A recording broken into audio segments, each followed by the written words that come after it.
하나님 말씀 출애굽기 10장 21절에서 29절의 말씀입니다.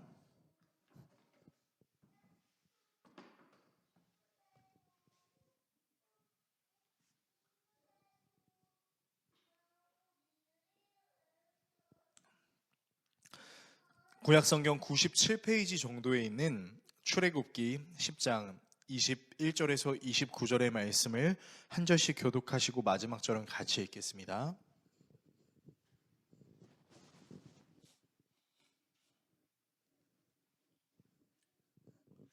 하나님의 말씀을 읽겠습니다. 여호와께서 모세에게 이르시되 하늘을 향하여 내 손을 내밀어 애굽 땅 위에 흑암이 있게 하라. 곧 더듬을 만한 흑암이리라. 모세가 하늘을 향하여 손을 내밀매 캄캄한 흑암이 3일 동안 애굽 온 땅에 있어서 그동안은 사람들이 서로 볼 수 없으며 자기 처소에서 일어나는 자가 없으되 온 이스라엘 자손들이 거주하는 곳에는 빛이 있었더라. 바로가 모세를 불러서 이르되 너희는 가서 여호와를 섬기되 너희의 양과 소는 머물러 두고 너희 어린 것들은 너희와 함께 갈지니라. 모세가 이르되 왕이라도 우리 하나님 여호와께 드릴 제사와 번제물을 우리에게 주어야 하겠고 우리의 가축도 우리와 함께 가고 한 마리도 남길 수 없으니 이는 우리가 그 중에서 가져다가 우리 하나님 여호와를 섬길 것임이며 또 우리가 거기에 이르기까지는 어떤 것으로 여호와를 섬기는지 알지 못함이니이다 하나 여호와께서 바로의 마음을 완악하게 하셨으므로 그들 보내기를 기뻐하지 아니하고 바로가 모세에게 이르되 너는 나를 떠나가고 스스로 삼가 다시 내 얼굴을 보지 말라. 내가 내 얼굴을 본 날에는 죽으리라. 같이 읽겠습니다. 모세가 이르되 당신이 말씀하신 대로 내가 당신은 당신의 얼굴을 보지 아니하리이다. 아멘. 오늘 여러분과 함께 출애굽기 강의 17번째 시간 내려놓게 하시는 은혜라는 주제로 하나님의 말씀 나누도록 하겠습니다. 어느덧 여러분과 함께 이집트에 일어난 재앙 이야기도 그 끝을 향해 가고 있는데요. 지난 시간 우리가 다뤄왔던 재앙들을 살펴보면 이런 재앙들이었습니다. 첫 번째 재앙은 나일강이 피로 변하는 재앙, 두 번째는 나일강에서 개구리떼가 나타나는 재앙, 세 번째는 이 재앙, 네 번째는 파리 재앙, 다섯 번째는 메뚜기 재앙이었죠. 다섯 번째는 돌림병 재앙, 여섯 번째는 악성 종기 재앙, 일곱 번째는 우박 재앙, 여덟 번째는 메뚜기 재앙이었습니다. 이 재앙들은 점진적인 형태를 지니고 있어서 이집트 생활에 피해를 주는 것을 넘어서서 이집트 사람 자체에게 피해를 주는 형태로 발전하고 이집트와 이스라엘 모든 사람들에게 동시에 일어났다가 점차 이스라엘 사람들에게는 일어나지 않으면서 이집트에게만 일어나고 나중에는 이집트 사람들의 생명에 관련된 일까지 관련이 됩니다. 그리고 이 재앙들은 단순히 이집트 사람들을 괴롭히는 수준에 머무르는 것이 아니라 당시 이집트 사람들이 섬기고 있던 신들 위에 하나님이 계시다는 것, 즉 그 어떤 신들도 하나님을 대신할 수 없고 하나님 위에 있을 수 없다는 사실을 깨닫게 해주는 것이죠. 오늘은 아홉 번째 재앙인 흑암 재앙입니다. 이 재앙은 굉장히 큰 의미를 가지고 있고요. 더불어 이 재앙을 통해 하나님이 어떤 하나님이신지를 알 수 있음과 동시에 크신 하나님 앞에서 점차 굴복할 수밖에 없는 인간의 모습, 그리고 크신 하나님 덕분에 담대할 수밖에 없는 인간의 모습을 다루고 있습니다. 그래서 오늘 말씀을 나누는 시간을 통해 우리가 믿는 하나님이 어떤 분이신지, 그리고 그분 앞에 우리가 가져야 할 태도가 어떤 것인지에서 나누는 시간을 가지려고 합니다. 본문을 통해 다음의 내용을 살펴보려고 하는데요. 먼저 흑암의 정체에 대해 살펴보겠습니다. 그리고 내려놓음에 대해 살펴보겠습니다. 마지막으로 창조주를 믿는 믿음에 대해 살펴보겠습니다. 흑암의 정체, 내려놓음, 창조주를 믿는 믿음, 이 세 가지 내용을 나누고 기도하는 시간을 갖겠습니다. 첫 번째, 흑암의 정체입니다. 하나님께서 모세에게 이집트에 내릴 9번째 재앙에 대해 말씀하시는데요. 본문 21절에서 23절의 말씀을 화면을 통해서 같이 읽겠습니다. 주님께서 모세에게 말씀하셨다. 너는 하늘로 팔을 내밀어라. 그러면 손으로 더듬어야 다닐 만큼 짙은 어둠이 이집트 땅을 닿을 것이다. 모세가 하늘에다 그의 팔을 내미니 이집트 온 땅에 사흘 동안 짙은 어둠이 내렸다. 사흘 동안 사람들은 서로 볼 수도 없었고 제자리를 뜰 수도 없었다.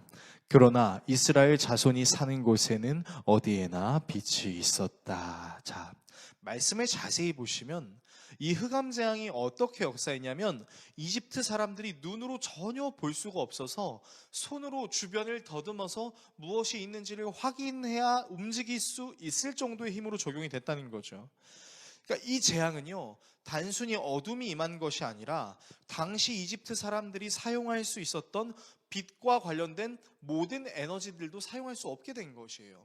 그러니까 그때만 하더라도 불을 붙여서 빛을 낼 수 있었을 텐데 하나님께서 더듬어서 움직일 수 있다라고 얘기하는 것은 이러한 에너지들도 사용할 수 없다라고 말씀하신 것입니다. 이 일에 대해서 여러 사람들의 견해가 있는데 당시 이집트 사막에는 일정한 주기로 불어오는 모래 폭풍이나 일시적으로 태양이 가리워지는 일식 현상이 있었습니다. 그래서 모래 폭풍이 막 일어나면은 밖에 나갈 수가 없으니까, 또 태양이 가려지면 안 보이니까 못 움직이고 더듬어야 될 수도 있겠죠. 그렇다면 하나님께서 내리신 재앙은 단순한 자연 현상에 불과한 것일까요? 사실 단순한 자연 현상으로 보기는 어렵습니다. 왜냐면요, 오늘 본문에 사용된 흑암이라는 단어가 다른 구절에 동일하게 사용되고 있는 부분들이 있는데 그 부분을 살펴보면서 이 흑암이 무엇을 의미하는지를 좀 살펴보려고 합니다. 창세기 1장 1절에서 2절에도 동일하게 흑암이라는 단어가 기록되어 있는데요. 태초에 하나님이 천지를 창조하셨다. 땅이 혼돈하고 공허하며 어둠이 깊음 위에 있고 하나님의 영은 물 위에 움직이고 계셨다. 자, 여러분이 너무나 잘 아시는 창조의 과정의 말씀이죠. 홀로 계셨던 하나님이 있은 동안에는 온 세계가 어둠으로, 공허로, 혼돈에 있었습니다. 여기서 사용된 어둠이라는 단어와 오늘 본문의 흑암이라는 단어의 원어가 같은 의미입니다. 즉 하나님께서 이집트에 내리신 흑암 재앙은요, 단순히 눈이 안 보이는 개념을 넘어서서 자연의 흐름을 완전히 무효화시키는 원시적, 원초적 혼돈 상태라고 말할 수 있는 것이죠. 게다가 당시 이집트 사람들은 파라오를 태양의 신 라의 현현 내지는 태양의 신 라의 아들이라고 믿었습니다. 그러니까 이집트 사람들이 여러 신들을 섬기는데 그 여러 신들 중에 가장 으뜸이 되는 신이 바로 이 라예요. 그러면 이 라가 태양이면 라의 본래적인 기능이 무엇이냐면 빛을 비추는 겁니다. 근데 하나님께서 흑암 재앙으로 역사하신다는 것은 무엇을 의미합니까? 태양신 라의 능력도 하나님이 내리는 재앙 앞에서는 아무 효능이 없다. 매우 무력한 존재다라는 것을 의미하는 것이죠.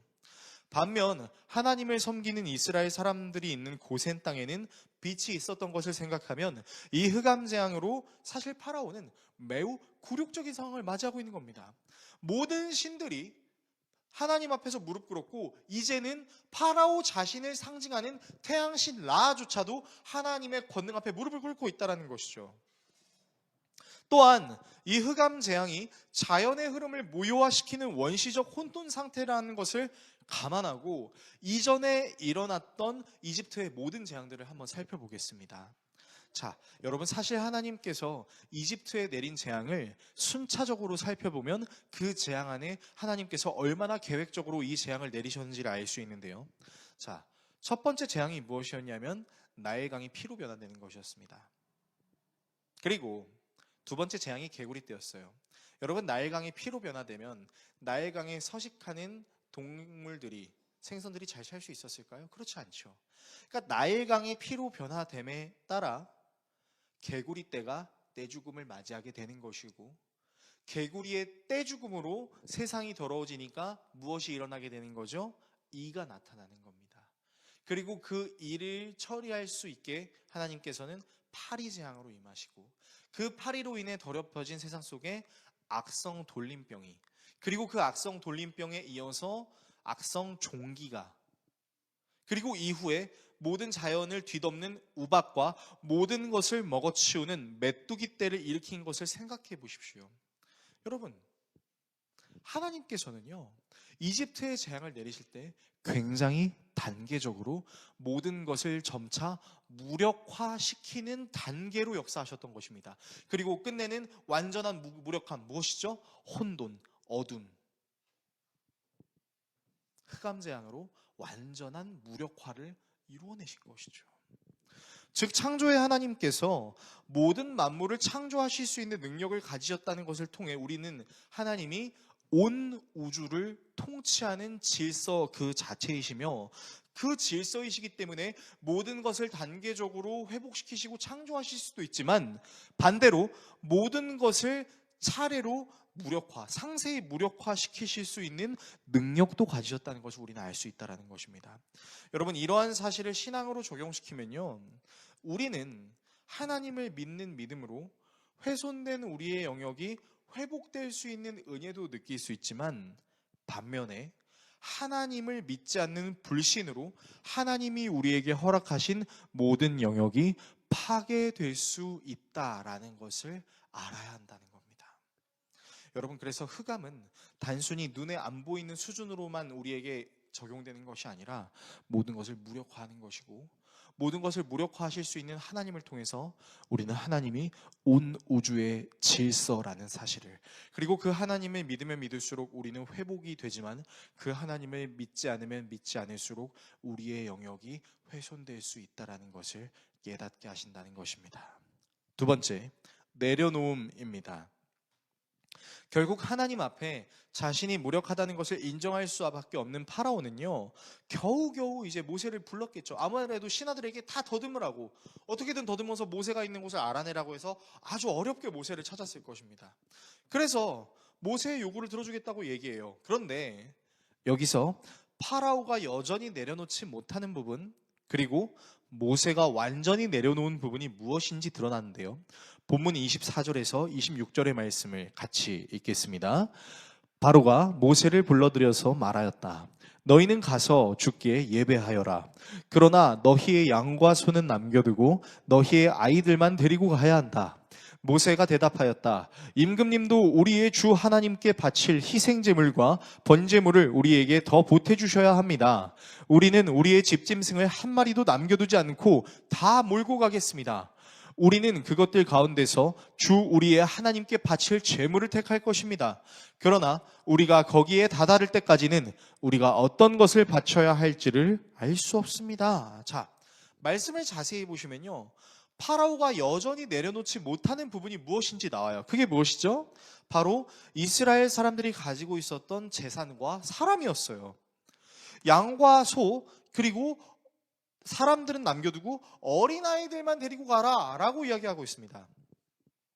모든 만물의 창조주이셔서 모든 것을 혼돈하게 하실 수 있는 권능을 가지고 계신 하나님 앞에서 여전히 파라오는 그래도 나는 이스라엘의 이것만은 내려놓을 수 없어요 라고 얘기하고 있는 것이죠. 여러분, 반면 모세는 오히려 파라오에게 자신이 하나님께 제사로 드릴 희생제물과 번제물을 더 보태줘야 된다고 얘기해요. 우리의 재산 가지고는 부족합니다. 파라오, 당신이 우리에게 이 제물을 더 갖다 주셔야 돼요 라고 얘기하는 거죠. 그러면서 자기들이 가지고 있는 모든 재산, 모든 사람들을 하나도 남김이 없이 다 데려가야 된다라고 얘기합니다. 여러분, 이런 모세의 모습을 통해서요, 모세는 지속적인 이집트의 재앙을 통해 하나님이 모든 만물을 주관하시는 분이심을 더욱 확신하면서 하나님을 믿는 믿음이 더욱 커져가고 있습니다. 그러니까 모세는요, 모든 염려와 근심마저도 이제는 하나님께 완전히 맡겨드리고 하나님의 말씀에 담대하게 순종하고 있는 것을 보여주시는 것이죠. 파라오는 여전히 자신이 가진 것을 내려놓지 않으려고 하고, 모세는 자신의 모든 것을 완전히 하나님께 내려놓는 맡김의 모습을 보여주고 있는 것입니다. 내려놓아야 할 것을 내려놓지 않는 파라오는요, 자신의 감정에 충실해서 모세를 협박합니다. 하지만 모든 것을 하나님께 내려놓은 모세는 파라오의 말에 눈 하나 깜짝하지 않고 자신 역시 파라오의 얼굴을 절대로 보지 않겠다라는 마음으로 파라오에게 담대하게 나아가고 있는 것이죠. 이를 통해 우리가 알 수 있는 분명한 사실이 있습니다. 그것이 무엇이냐면 자신의 힘으로 자기가 모든 것을 다 이루었다고 생각하는 사람은요, 자신의 것을 내려놓는 게 두렵습니다. 염려가 될 수 있습니다. 하지만 모든 것이 하나님께 속해 있음을 믿는 사람들은요, 자신의 것을 하나님께 완전히 내려놓을 수 있게 된다는 것입니다. 아이러니한 것은 내려놓지 못하는 사람은 내려놓지 못하는 것에 스스로를 구속하게 하는 반면, 내려놓을 수 있는 사람은 내려놓는 대상이 주는 진정한 자유를 맛보게 된다는 것이죠. 하버드 대학에서 박사학위를 받고 전도 유망한 삶을 살 수 있었음에도 불구하고 몽골 선교로 부르심을 받았던 이용규 선교사님이라는 분이 계십니다. 이분이 쓰신 책이 1년 반 만에 50만 부나 판매된 아주 놀라운 일이 있었는데요, 바로 내려놓음이라는 책입니다.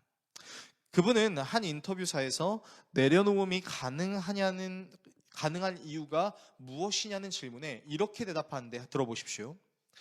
많은 사람들이 예수님이 나를 위해 돌아가셨다고 고백합니다. 하지만 그 다음이 없습니다. 자아를 십자가에 못 박아야 합니다. 자아가 온전히 십자가에 못 박혀 죽어야만 예수님이 내 안에 살아 역사하십니다. 내 자아가 온전히 죽을 수 있게 해줬던 것은 광야입니다. 세례 요한도 예수님도 거쳤던 광야는 누구에게나 있으며, 광야에서 우리가 느낄 수 있는 건 내가 할 수 있는 것은 아무것도 없다는 것입니다. 그렇게 광야에서 나를 내려놓았을 때 나는 죽고 내 안에 예수로 가득 차게 되었습니다. 자, 이 이용규 선교사님의 말씀을 정리하면 이런 내용이에요. 모든 것이 내 능력이라고 생각하는 그 자아는요, 오히려 자신의 것을 온전히 내려놓지 못하게 합니다. 그리고 그런 자아는요, 광야를 만났을 때 내 자신이 할 수 있는 것이 아무것도 없음을 거부하고 부정하게 만든다는 것이에요. 반면 자아를 십자가에 못 박은 사람은요, 내 안에 계신 예수, 살아계신 하나님이 모든 것을 가능하게 하신다는 믿음을 갖게 합니다. 그래서 이 자아를 죽이는 믿음이 무엇을 하게 하느냐? 하나님께 모든 것을 맡겨드리게 하고, 하나님께 모든 것을 맡겨드리게 한 그 믿음이 무엇을 행하느냐? 아무것도 없다라고 생각할 수 있는 그 광야 속에서 하나님이 누구시며 그 하나님이 행하시는 일이 무엇인지를 경험하게 된다는 것입니다. 여러분, 이 선교사님의 간증을 통해서 우리가 확실하게 알 수 있는 게 있는데, 그게 무엇이냐면요, 내 힘으로 모든 것을 해냈다고 생각하는 사람들의 특징은 여전히 자아가 죽지 않았다는 겁니다. 예수님을 믿는다라고 이야기하면서도 자신의 자아를 죽이지 않는 사람은요, 모든 것을 자신이 했다라고 생각하고 자신이 해서 이루어낸 것에 구속이 돼요. 그것을 내려놓지 못해요. 그게 물질이 될 수 있고, 그게 명예가 될 수 있고, 그게 자신이 이뤄놓은 모든 것이 될 수 있겠죠. 이것을 잃어버리면 내 삶에 의미가 없어라고 생각한다는 거예요. 오히려 자신이 이루어낸 것에 구속이 된다는 겁니다. 그러나 자아를 죽이고 내 모든 것을 하나님께 맡겨드리는 사람은요, 광야에서도 담대할 수 있다는 것이죠. 아무것도 없는 상황에서 담대할 수 있는 이유는 아무것도 없는 그 상황과 환경에서 모든 것이 가능하신 하나님께서 임재하심으로 일하시는 역사를 보여준다는 것입니다. 우리는 파라오와 같이 내가 이루었다고 생각하는 것에 구속되어 염려와 근심을 갖고 있는 삶을 살아갈 수도 있고, 모세와 같이 광야 속에서 내 모든 것을 십자가에 박아 나를 죽이고 모든 것을 하나님께 맡겨드리는 진정한 내려놓음으로도 살 수 있다라는 것을 생각해 봐야 한다는 것이죠. 세 번째, 창조주를 믿는 믿음입니다. 하나님을 믿는다는 것은 단순히 하나님이 존재하신다는 사실을 인식하는 수준에 머무르는 것이 아니라, 그분이 모든 것이 가능하신 분이시기에 그분께 나의 모든 것을 맡겨드릴 수 있는 것을 의미합니다. 모든 것이 가능하신 분은요, 모든 것을 창조하실 수 있고, 모든 것을 창조하실 수 있다는 말을 다른 말로 하면은 모든 것을 회복하게 하실 수 있는 능력도 있다라는 것입니다. 이 하나님께서 지속적으로 하나님께 불순종하는 죄를 지을 수밖에 없는 사람의 연약함을 회복하고 싶으셨어요.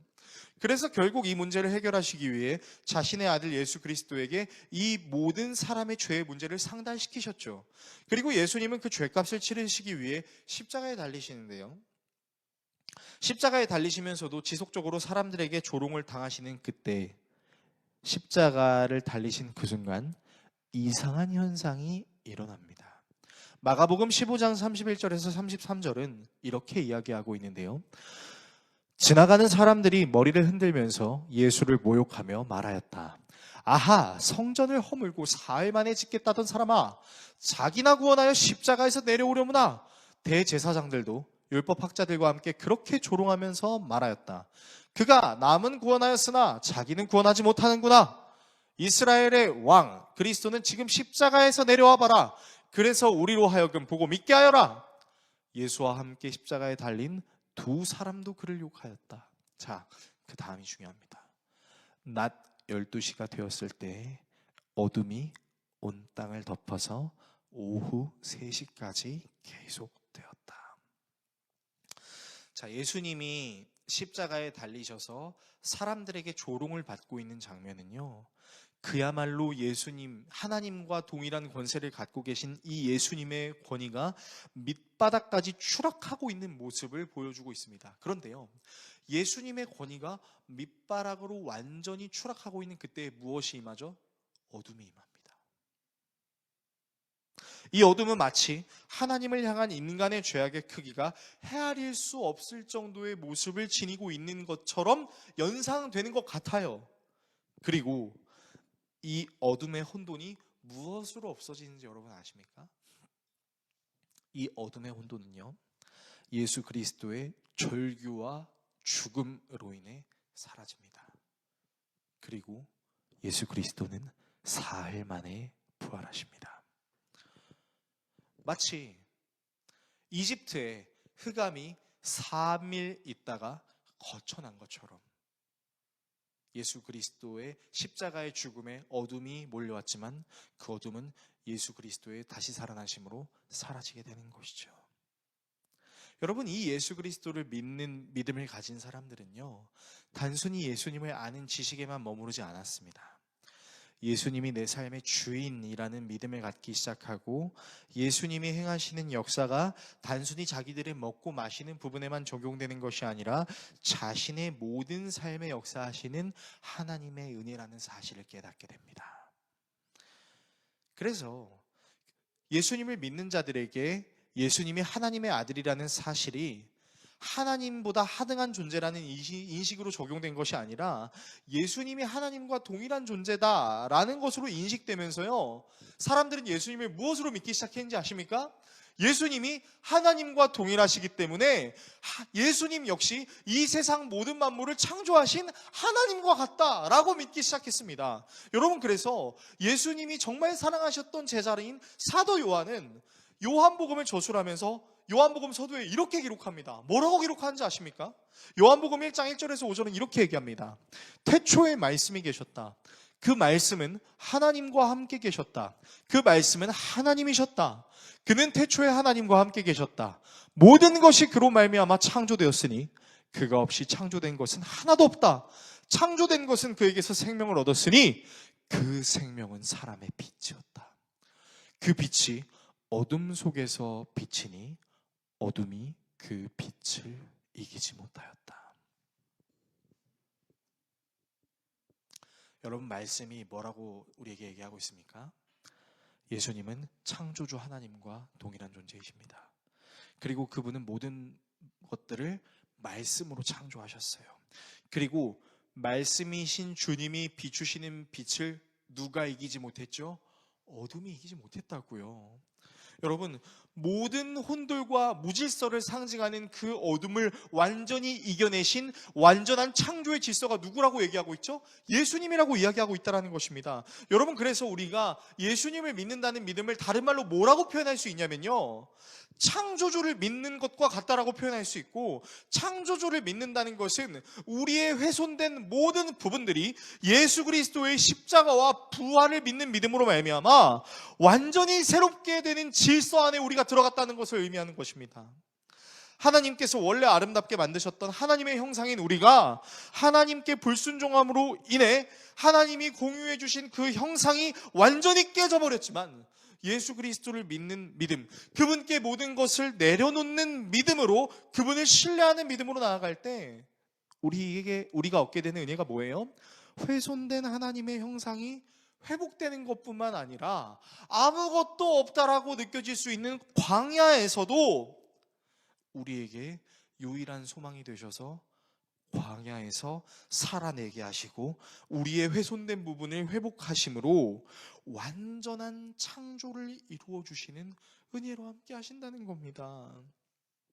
여러분, 그래서 우리가 예수 그리스도를 믿는 믿음은요, 그냥 힘들고 어려울 때 예수님 도와주셔의 수준을 넘어서서 예수님이 창조주시고 예수님이 창조주이시기 때문에 우리를 회복하실 수 있으시고, 회복하실 수 있음과 더불어 예수님이 모든 것이 가능하시기에 예수님과 함께 우리가 광야와 같은 이 땅에서의 삶을 살아낼 수 있다라고 적용할 수 있는 것입니다. 여러분, 이것이 창조주를 믿는 믿음입니다.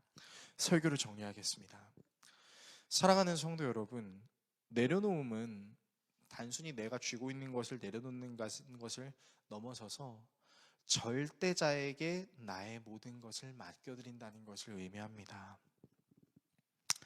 그런데 여러분, 이 내려놓음이 쉽던가요? 어려워요. 정말 하나님께 다 맡겨드리고 싶어요. 그러나 그 하나님을 믿는 믿음이 흔들릴 때도 있고, 정말 확신하다고 생각했던 내 믿음에 의심이 가는 경우도 있습니다.